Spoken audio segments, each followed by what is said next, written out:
Every crisis, investors go through 5 stages. Stage 1, denial. This is fine. Markets are resilient. Stage 2, panic. 17 browser tabs open simultaneously. Stage 3, bargaining. If I just move to gold, I'll be okay. Gold is basically money that survived the apocalypse. Gold understands me. Stage 4, selling everything at the worst possible moment and feeling briefly like a genius. Stage 5, watching the recovery happen from the sidelines in cash while silently updating your mental biography to say you reposition strategically. I've seen this cycle play out across every major conflict of the past 30 years. The stages are always the same. The only variable is how much money gets lost between stage 2 and stage 5. Today, we're skipping all of them. Here's what to do instead. The real business model of financial media. Let's start somewhere uncomfortable. The financial media ecosystem, the channels, the platforms, the newsletters, the expert panels, does not make money when you feel calm. It makes money when you feel urgency. And urgency requires a threat, and a threat requires a crisis. And a crisis, if one doesn't naturally present itself, can almost always be manufactured from the raw material of genuine uncertainty. This isn't conspiracy, it's incentive structure. Think about how a financial news segment gets built. You have a real event, a conflict escalates, a missile is launched, a border is crossed. That event creates real uncertainty. Real uncertainty creates market volatility. Market volatility creates fear, and fear creates viewership. The producer's job is to maximize the time you spend watching, and the single most effective tool they have is not information. It's the feeling that if you look away for 5 minutes, you will miss something catastrophic. So they get the most alarmist available expert. They use words like free fall for a 2% pullback. They run countdown clocks. They ask their guests questions like, could this be worse than 2008? Not because they think it will be, but because the question itself escalates your cortisol level and keeps you from changing the channel. Here's what they rarely mention. A 2% single-day market decline is completely ordinary. In any given year, the S&P 500 experiences multiple 2% down days. The market has absorbed 2 world wars, nuclear standoffs, multiple assassinations of sitting heads of state, oil embargoes, financial crises, and a global pandemic. And its long-run trajectory is an unbroken line upward. That fact, stated plainly without drama, does not generate advertising revenue, so it doesn't get stated plainly. The advertisements that run during the crisis coverage, brokerage platforms, investment tools, trading apps, the very platforms that profit from the trades your panic drives you to make. The architecture is complete. Manufacture urgency, trigger action, profit from the action. You are not the audience. You are the product. Now that we've established that, let's talk about what the actual data shows. 100 years of wars and what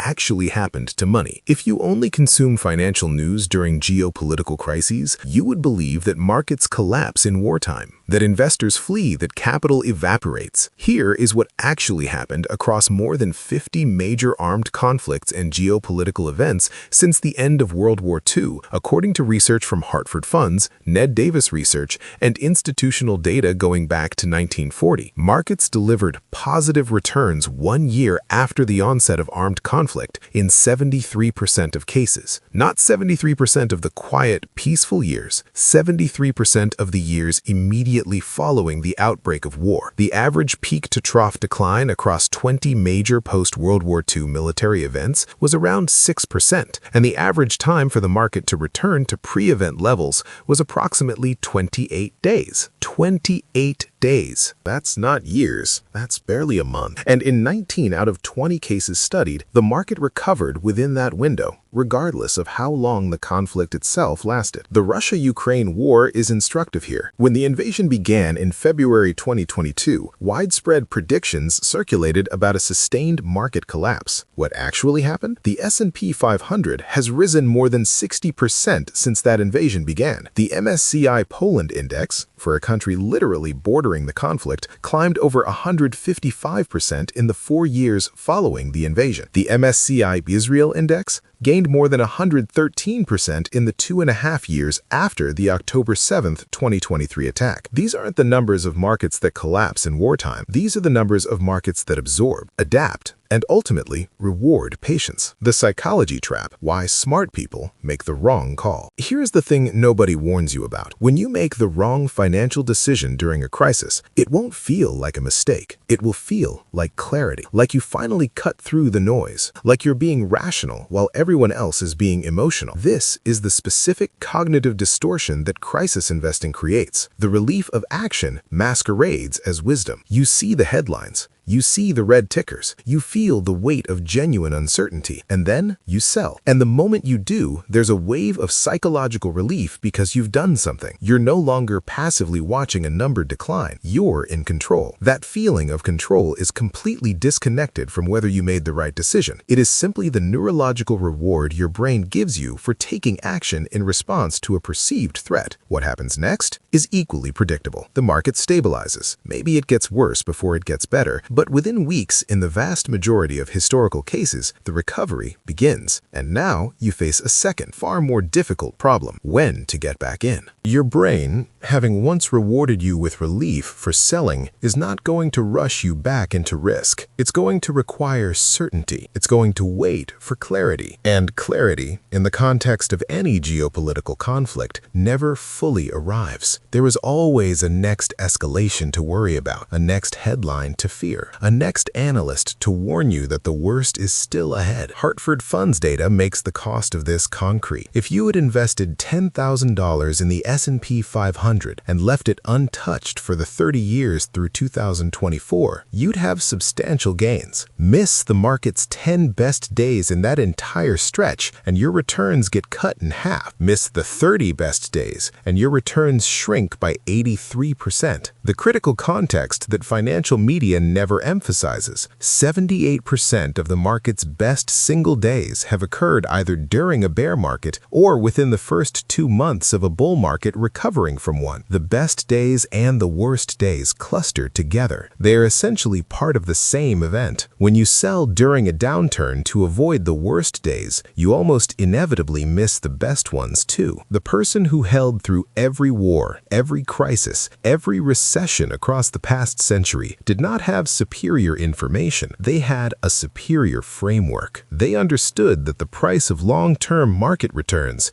is the discomfort of short-term volatility. They decided to pay that price rather than try to time around it. Now let's talk about what a genuinely prepared framework looks like. Not as a reaction to a crisis, but built before one arrives. The framework: building your war-proof financial structure. Everything in this section is ordered deliberately. The sequence matters as much as the individual components. You cannot psychologically or financially survive market volatility if the steps beneath you are unstable. Build from the foundation up. Cash liquidity, your foundation. 0 to 15% of total assets held outside the market. This is not an investment position. This is structural stability. You need 3 to 6 months of actual living expenses: rent, food, utilities, insurance, debt payments, in a form that is both liquid and insulated from market volatility. The right instruments for this are high-yield savings accounts at FDIC-insured institutions or government money market funds. These aren't going to generate real returns that beat inflation over decades. They're not supposed to. Their job is to ensure that a market downturn of 6 to 12 months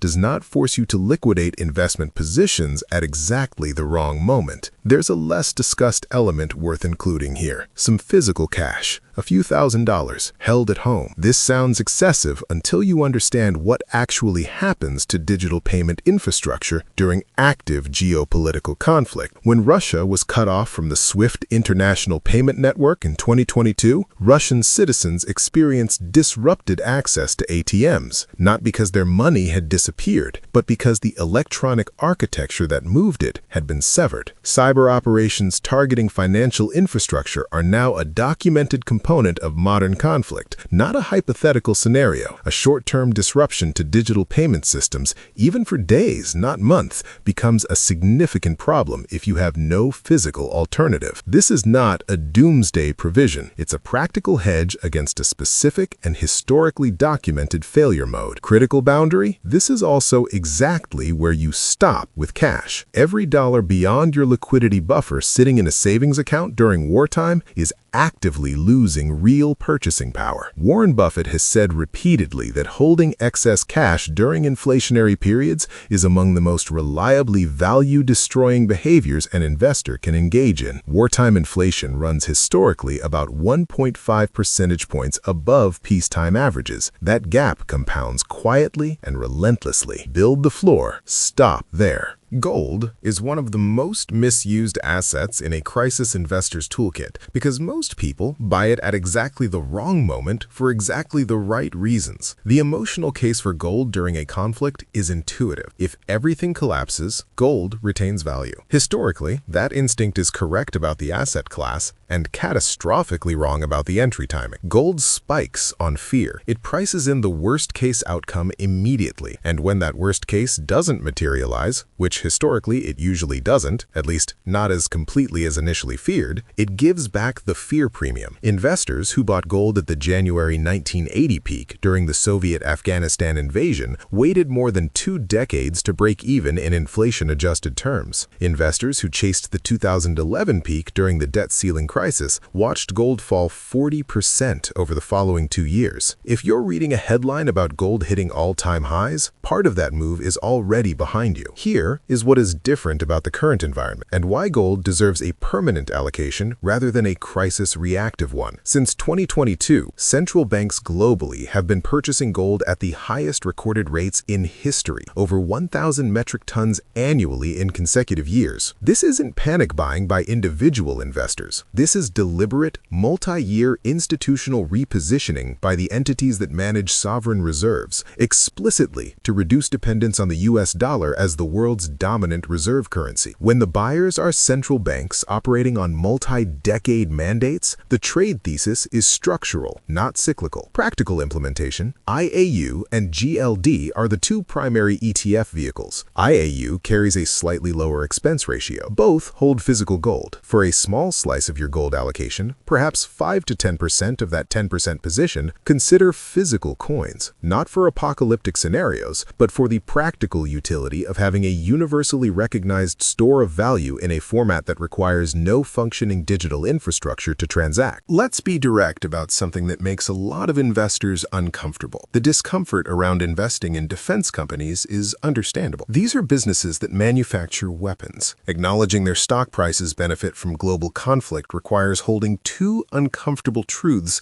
simultaneously: that you oppose the human cost of war and that you understand the financial reality of how war spending flows through publicly traded companies. You can hold both those truths. Most serious long-term investors do. The historical record is unambiguous. Global military spending reached $2.72 trillion in 2024, a 9.4% single-year increase, the sharpest annual rise since the Cold War ended. The U.S. alone spent $997 billion on defense, accounting for 37% of total global defense spending. But what makes the current cycle genuinely different from prior periods isn't just U.S. spend, it's the structural transformation of European defense. For the better part of 3 decades following the Cold War, European nations systematically reduced military expenditure, operating under what strategists called a peace dividend assumption. But the absence of superpower competition made large standing armies and advanced weapons systems unnecessary. That assumption died in February 2022. The response has been unlike anything seen since the post-World War II reconstruction. Germany, which had maintained an almost constitutional pacifism since 1945, approved a $100 billion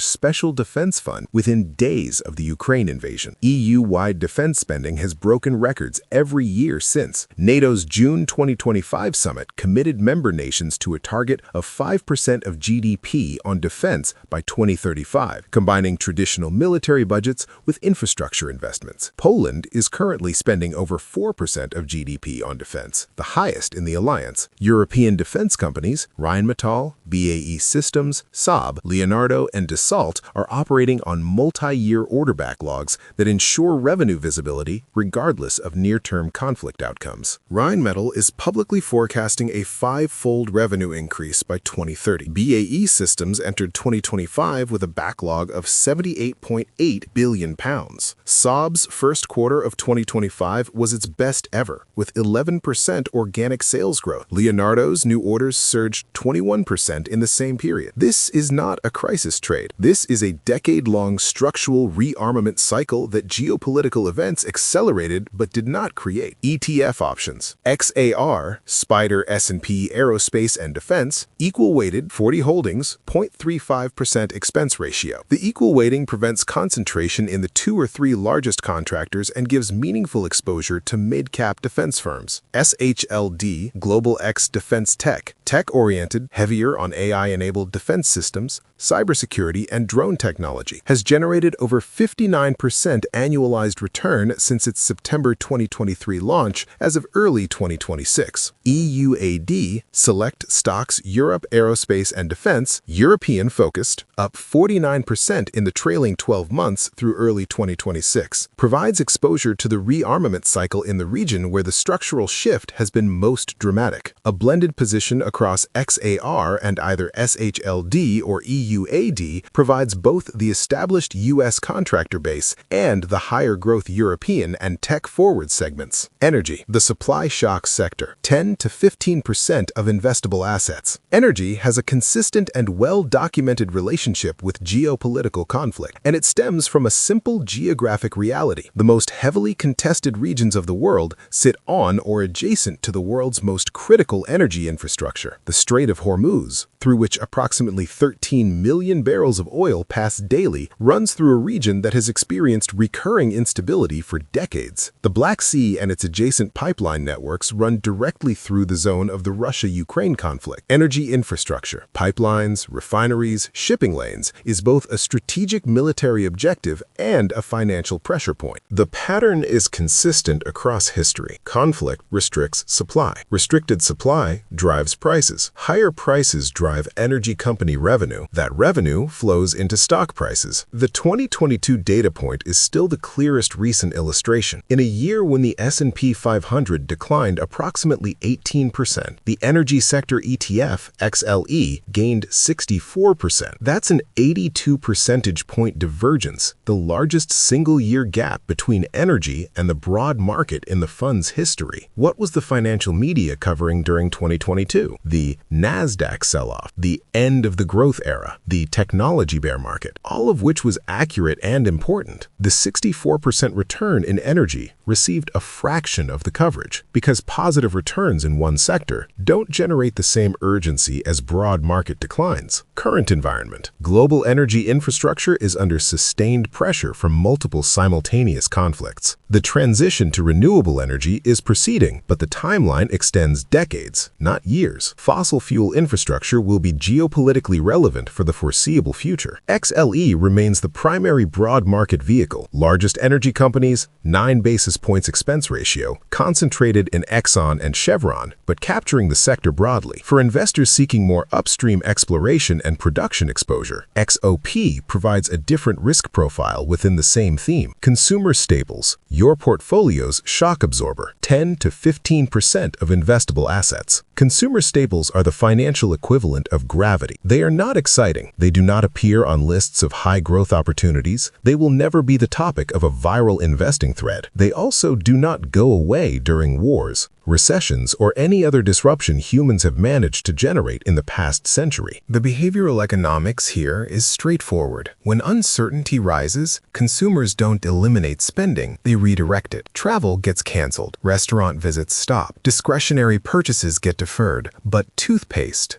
cleaning products, canned food, cooking oil, and basic pharmaceuticals continue to move off shelves at essentially the same rate regardless of what's happening on the front pages. The companies behind those products, Procter & Gamble, Unilever, Nestle, Coca-Cola, Walmart, and similar names, carry pricing power. They can pass inflation through to consumers, stable cash flows, and consistent dividend yields that compound through downturns. During the 2022 market downturn, when the S&P 500 fell approximately 17% 13% through August. The Consumer Stables ETF, XLP, declined roughly 4%. That 13-point cushion wasn't glamorous. It was enormously valuable for investors who needed to rebalance, who needed psychological stability, or who simply wanted a portion of their portfolio not correlated to crisis sentiment. XLP holds Procter & Gamble, Costco, Coca-Cola, Walmart, and similar names. 9 basis points expense ratio. Dividend yield around 2.5% that you're collecting even in down years. It is unambiguously a boring allocation. It is also consistently one of the most valuable components of a war-resilient portfolio. Inflation protection, the trap most investors fall into, 5 to 10% of investable assets. This section requires the most precision because the most common crisis investing advice in this category is directly wrong. The reflex move when geopolitical uncertainty rises is to buy government bonds, treasury bonds, the classic safe haven. Financial media repeats this constantly. It sounds reasonable, and across much of financial history during peacetime, it was reasonable. During wartime, nominal government bonds are one of the worst places to park capital. This is not speculation. It is the documented historical record. During World War II, U.S. Treasury bonds lost approximately 2/3 of their real value. Not nominal value. The face value was paid. Real value, adjusted for inflation that wartime spending consistently generates. The mechanism is straightforward. Governments fund wars by issuing massive quantities of new debt. That debt dilutes existing bond values and drives yields up, prices down. Simultaneously, wartime spending triggers inflation, historically running about 1.5 percentage points above peacetime averages. Inflation further erodes the real purchasing power of fixed income payments. Standard long-duration treasury ETFs like TLT are precisely the instrument that gets destroyed in this environment. If you're holding TLT as a safe haven during an inflationary conflict period, you are in the worst-case scenario for that asset. Rising inflation expectations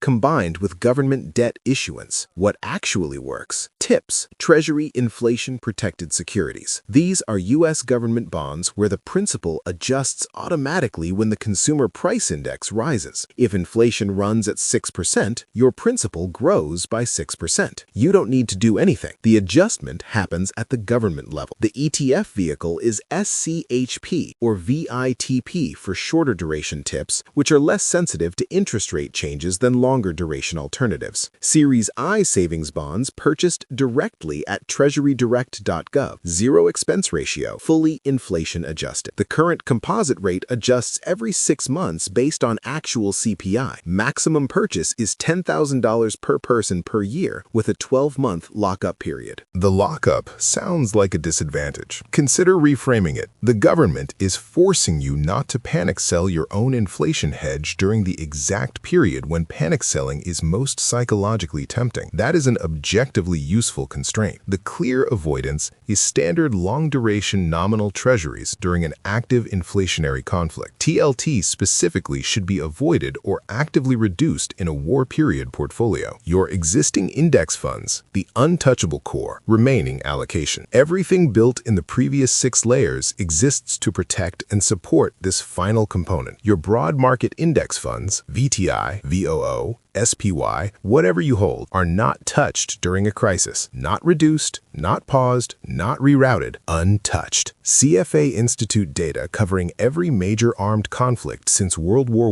I shows that large-cap U.S. equities delivered an average annual return of approximately 11.4% during wartime periods, actually higher than the roughly 10% peacetime average, with similar or lower volatility. Read that again. Historically, the market has performed slightly better during wars than during peace. Not worse, better, because wars are the most extreme form of government economic stimulus ever deployed, and that stimulus flows directly into corporate earnings. If you have automatic contributions running into a 401k, a Roth IRA, a taxable brokerage account, the single most valuable thing you can do during a market downturn is leave them running. You are buying more units of high-quality assets at lower prices. You are doing mechanically what every investor intellectually understands they should do, but emotionally emotionally struggles to execute. If you have a Roth IRA and you're below the income limits, a market downturns is specifically when Roth conversions and contributions have the most long-term value. You're buying tax-free growth at a discount. The tax benefit amplifies the recovery when it comes. Roth contributions made during a 20% drawdown, left untouched for 20 years, produce dramatically more tax-free wealth than the same contributions made during a peak. The math is elementary. The execution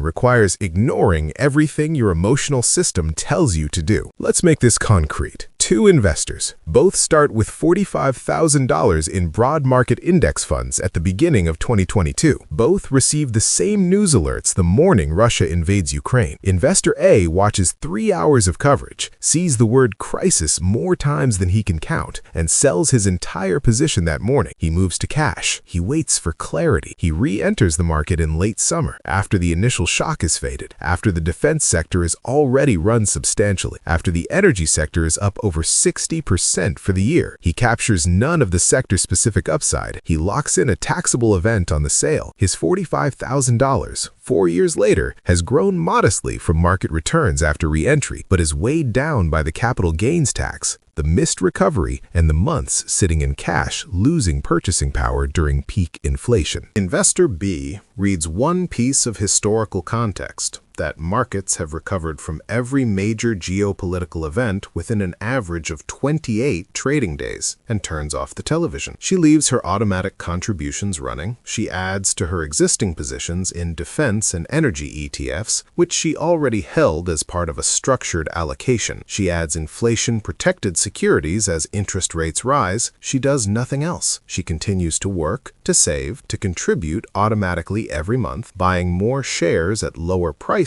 through the drawdown. 4 years later, the gap between their portfolios runs into the tens of thousands of dollars, not because investor B found a magic stock, not because she timed anything perfectly, because she held high-quality assets through a temporary disruption while investor A let the media's business model make his financial decisions for him. The system isn't designed to help you. It is designed to monetize your anxiety. The antidote isn't a different news channel. It's a structure that you build before the crisis arrives, so that when it does, you already know exactly what to do. If you wake up tomorrow and every notification on your phone is red, if there's a headline that financial anchors are describing as the worst geopolitical event in decades, the question you want to be able to answer calmly is, did I build the structure before this happened? Cash floor, 3 to 6 months of expenses. Inflation hedge, tips, I-bonds, gold, structural allocation, already in place before the fear spike. Defense and energy held as permanent sector allocations, not reactive crisis buys. Consumer staples, your shock absorber. And your index funds, untouched, automatic compounding. That structure doesn't require you to predict conflicts. It doesn't require superior information. It requires only that you understood in advance that crises are temporary and that the cost of reacting emotionally to them is permanent. The time to build it is not when the missiles are flying. The time to build it is before anyone is suggesting you might need it. If this gave you a framework that changes how you think about money and risk, consider subscribing. Every video I make is built around the same core principle, understanding how financial systems actually work so that you can stop being the product and start being the investor.